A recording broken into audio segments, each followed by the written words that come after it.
Kenapa dengan jantungku ini ya kok berdebar kencang banget sih setelah Mas Reski menjulurkan tangannya, ucap Syifa dalam hati.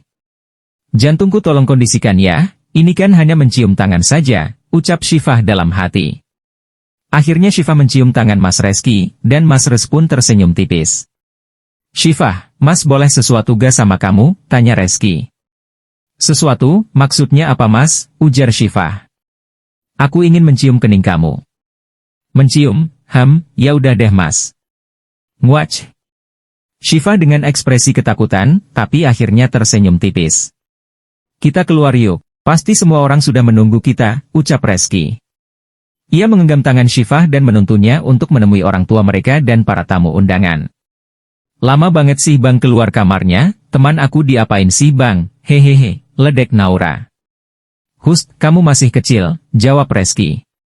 Setelah acara pernikahan selesai, mereka berdua pun beristirahat. Ini kan sudah malam jadi sebaiknya kalian istirahat, karena besok kalian kan harus ke Tangerang. Ucap Umi Hanisah. Baik Umi, jawab Reski. Mereka berdua harus ke Tangerang dikarenakan melakukan resepsi di pondok. Syifa mengajak Reski untuk beristirahat di dalam kamarnya, Mas maaf ya kamar Syifa tidak terlalu besar. Enggak apa-apa, saya bisa tidur di bawah kok, ucap Reski. Reski mengerti dengan perkataan Syifa, mungkin saja istrinya itu belum siap untuk tidur berdua dengan seorang laki-laki yang baru saja sah menjadi suaminya.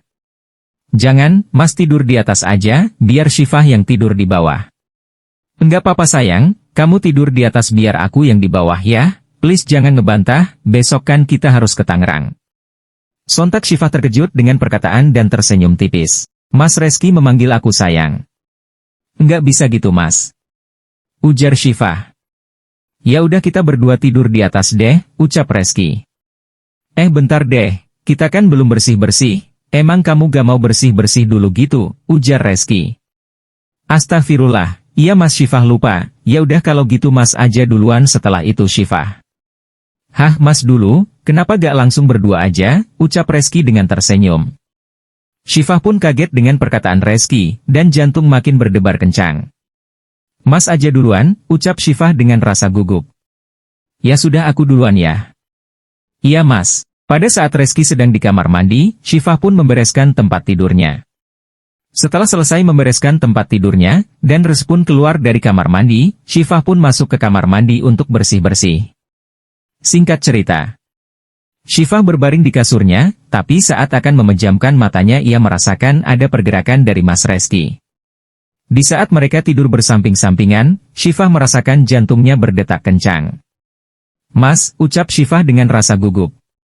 Lia kenapa? Tanya Reski. Mas bisa geseran dikit.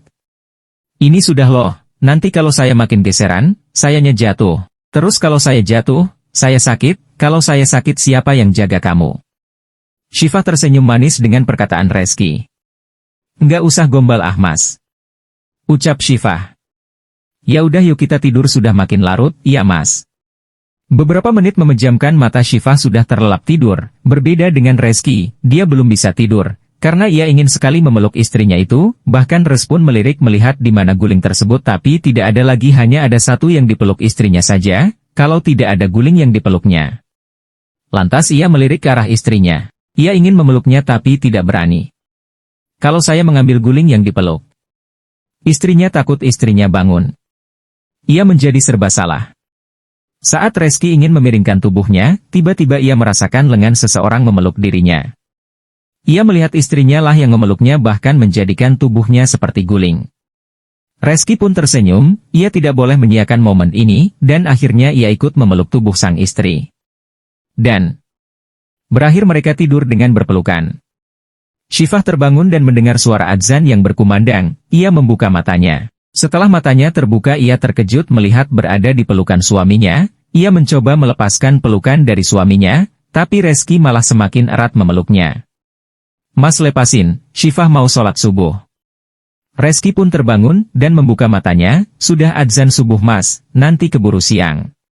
Di saat Syifa meminta Mas Reski untuk melepaskan pelukannya saat sedang berbaring, Res pun membuka matanya dan Reski menatap Syifa dengan tajam. Aku sangat bersyukur bisa memiliki perempuan yang sangat ia cintai. Res pun mencium kening Syifa, yang membuatnya terdiam di tempat. Ya sudah kamu mandi dulu Gi, selepas itu aku, iya Mas. Dan mereka pun mengerjakan sholat subuh dengan bersama-sama. Setelah melaksanakan kewajiban mereka sebagai umat muslim, Syifah menyiapkan keperluannya yang akan dibawa ke Tangerang. Mas, panggil Syifah. Liafah, kamu butuh bantuan, tanya Reski. Enggak, Mas Reski mending sekarang tutup mata ya. Kenapa? Itu, Syifah mau buka lemari soalnya. Kenapa Mas harus tutup mata, ya udah buka aja. Enggak mau, pokoknya Mas harus tutup mata titik, rengek Syifah. Emang titik punya mata hehehe, ucap Reski. Ih gak usah bercanda Mas. Reski tersenyum mendengar rengekan istrinya yang seperti anak kecil. Ia akhirnya mengalah dan menutup matanya. Dengan cepat ia membereskan baju-bajunya untuk ia masukkan ke dalam koper. Pukul 11.40 WIB akhirnya mereka sampai di pondok milik keluarga Reski. Kalian berdua siap-siap ya nak, nanti sore kalian akan mengadakan resepsi, kata Bunda Fatimah. Lia bun, ucap Syifah. Reski mengajak istrinya untuk memasuki kamarnya. Syifah menurut saja dan mengikutinya di belakangnya. Duh, ringis Syifah. Mendengar ringisan istrinya Reski langsung membalikan tubuhnya lalu menanyakan kepada Syifah. Kenapa? Tanyanya khawatir. Syifah cemberut menatap Reski, ia mengelus keningnya yang terbentur punggung sang suami. Mas, kenapa sih berhenti enggak bilang-bilang? Kan sakit kening Syifah. Reski tersenyum menatap istrinya. Coba mana sini Mas lihat. Reski memegang kening Syifah yang terbentur punggungnya. Aduh kacian sayangnya aku. Reski mengelus kening Syifah dengan lembut, dan Reski mencium kening Syifah. Syifah dibuat melayang oleh perlakuan suaminya. Ia tidak menyangka Ali akan seromantis ini, ia berpikir Reski tipe laki-laki yang cuek saat bersama perempuan. Tapi ternyata salah, suaminya begitu hangat padanya. Singkat cerita, acara resepsi pernikahan Syifah dan Reski berjalan dengan lancar. Dan tidak lupa juga keluarga Natasha datang untuk mengucapkan selamat kepada mereka.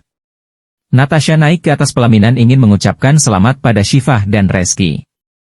Ia begitu terpukul dan sakit hati saat mendengar perjodohannya dengan Reski dibatalkan. Syifah, Bang Reski selamat ya atas pernikahan kalian, semoga sakinah mawaddah warohmah, kata Natasha sedikit bergetar menahan tangis. Syifah menyadari akan hal itu, ia tidak tega tapi dirinya tidak bisa berbuat apa-apa. Ini sudah kehendak dari Allah. Syifah tersenyum tipis, makasih ya Mbak. Saat Natasha ingin mengucapkan sesuatu pada Reski, tiba-tiba Reski menarik pinggang Syifah untuk mendekat padanya. Natasha yang menyadari itu tersenyum getir, dan segera turun. Tibalah saat ini semua keluarga untuk beristirahat. Bahkan saat ini sang pengantin baru berdiam diri di dalam kamar dalam keadaan canggung. Reski menatap Syifah yang sedang duduk di sofa. Yang, tidur sini, ucapnya sambil menepuk ranjang di sebelahnya. Syifah menuruti, ia berjalan mendekat ke arah ranjang, dan dengan cepat ia merebahkan tubuhnya di sebelah Reski dan menarik selimut sampai ke dada. Reski terkekeh melihat tingkah istrinya. Kamu kenapa? Syifah menggelengkan kepalanya, dan bergerak memunggungi Syifah. Baru saja Syifah memejamkan matanya, ia terkejut saat merasakan pelukan seseorang dari belakang. Syifah mencoba melepaskan lengan Reski dari pinggangnya tapi ditahan oleh Reski. Mas, gugupnya. Untuk saat ini ia belum siap untuk memberikan kewajibannya pada Reski. Ia tahu kalau yang dilakukannya jika menunda kewajibannya itu dosa, tapi saat ini ia belum siap melakukan itu. Reski yang menyadari ketakutan istrinya mencoba untuk menenangkan. Biarkan Mas memeluk kamu Fah, saya tidak akan meminta hak Mas sebelum kamu siap. Mas sangat mengerti kok.